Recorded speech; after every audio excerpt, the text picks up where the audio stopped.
بسم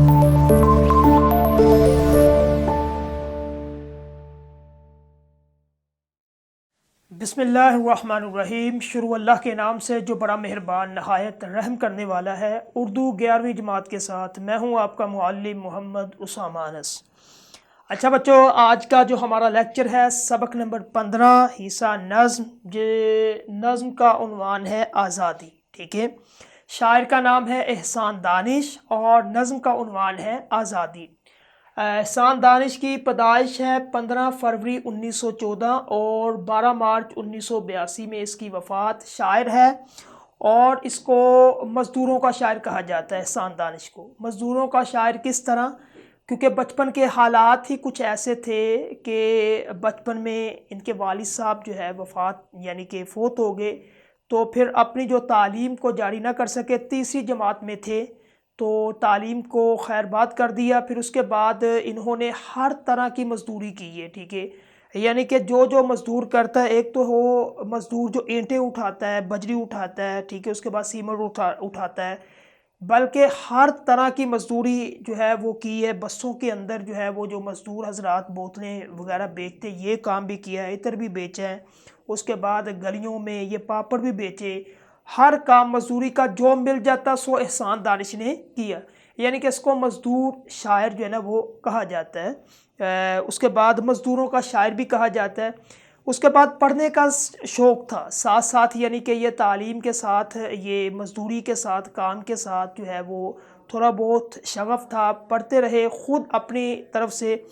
تو اس طرح جو ہے نا یعنی کہ یہ کام بھی کیا اور ساتھ مزدوری بھی کی ہے۔ پھر ایک دن ایسا ہوا کہ اللہ تعالیٰ نے یہی جو احسان دانش ہے، بلکہ یہ جو پنجاب یونیورسٹی کی جو اولڈ یعنی کہ کیمپس ہے پنجاب یونیورسٹی کا، اس کیمپس میں وہ کہتا ہے کہ یہ جتنی بھی بلڈنگ بنی ہے اس کے اوپر جو پی یو ہے اس کے لکھا ہوا، اس کے اندر میرے خون کے جو ہے نا یعنی کہ خون کے اثرات، یعنی کہ میرا پسینہ اس پہ لگا ہوا ہے کہ جب یہ بلڈنگ تیار ہو رہی تھی میں یہاں مزدوری کرتا تھا۔ پانی جو ہے وہ لے کے آتا تھا اور وہ مٹی کے اندر پانی پہلے ڈالتے ہیں، ٹھیک ہے، اس کے بعد مٹی کو بنا کے پھر اینٹیں جو ہے وہ اس کی چنائی کرتے ہیں۔ کہتے ہیں کہ میں ساری رات پانی ڈھوتا تھا اور اس کے بعد وہ جب کہانی، کیونکہ صبح آتے ہی وہ مستری آ جاتے تھے بنانے کے لیے، تو مجھے رات کو یہ کام کرنا پڑتا تھا۔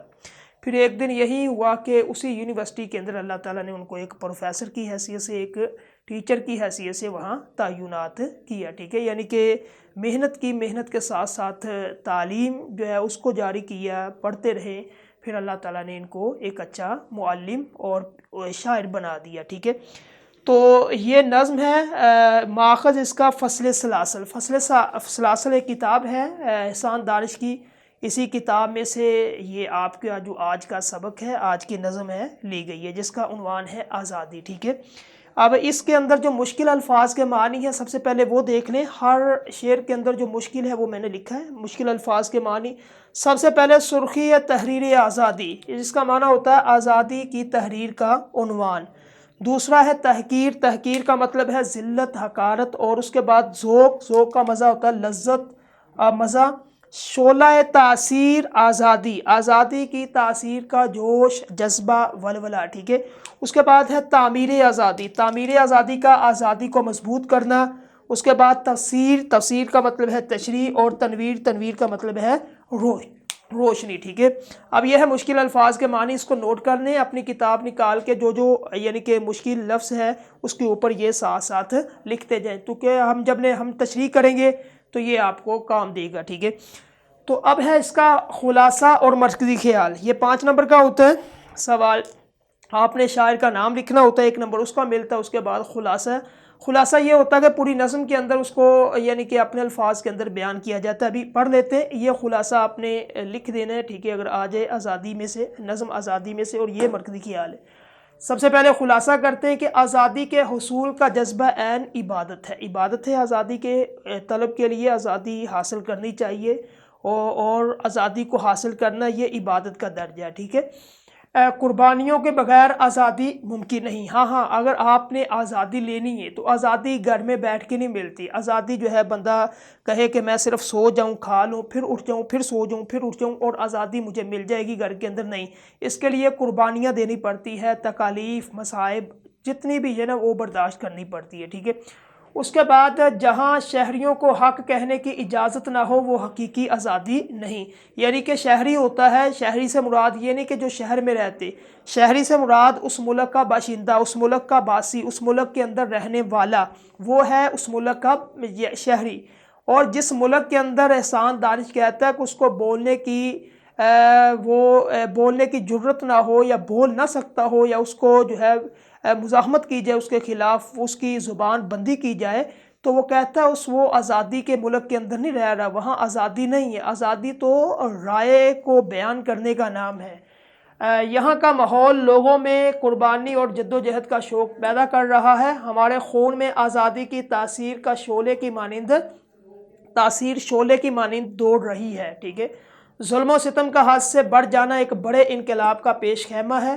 خدا نے قرآن کے پردے میں آزادی کے متعلق بتایا، اللہ تعالیٰ قرآن میں بھی آزادی کے متعلق بیان کرتا ہے، فرق اللہ فرماتا ہے کہ تم سب آزاد ہو، آزاد پیدا کیے گئے ہو، ٹھیک ہے۔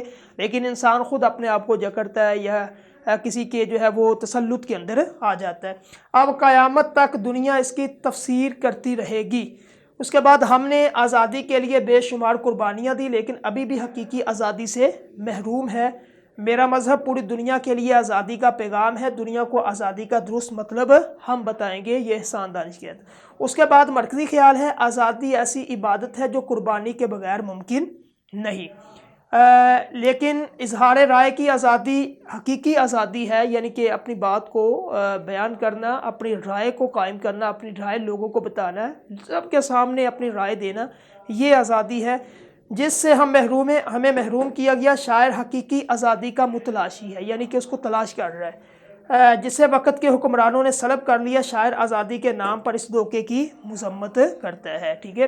یہ اس نے آزادی کے بارے میں اس کا خلاصہ مرکزی خیال یہ بیان کیا ہے، اور یہ ہے اس کا سارا جتنا بھی تعارف ہے، مختصر کر کے الفاظ معنی، مشکل الفاظ کے معنی۔ اب مزید ہم انشاءاللہ اگلے لیکچر میں، تشریح کے لیکچر میں ہم دیکھتے ہیں کہ اس نظم کے اندر شاعر نے کس طرح آزادی کے لیے اپنی بات کو ہم تک پہنچایا ہے۔